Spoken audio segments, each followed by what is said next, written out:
Maraming desisyon ang sadyang nakapagbabago ng buhay. May mga pangyayaring tila babangungot na sa hinagap ay di natin papangarapin.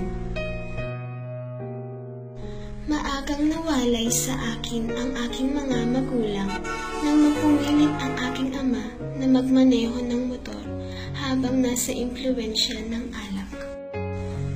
Masakit ang pangyayaring iyon at ito ang nagtulak sa akin sa pagkawala ng landas at malulong sa pag-inom ng alak, sa halip na ayusin ang aking buhay.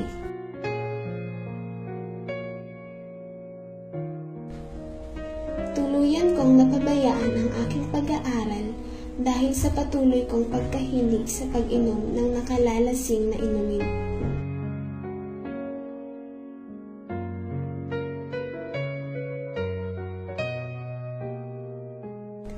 Ito na rin minsan ang nagiging sanhi ng aking pagiging iritable na nauuwi sa pagkikipagbasag ulo.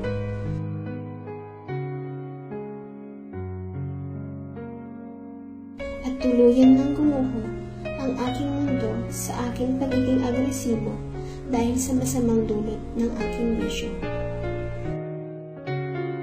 Hindi ko na naiisip ang aking kahihinatnan tuwing ako'y nasa impluwensya ng alak na tila bang naging sentro na ng aking buhay.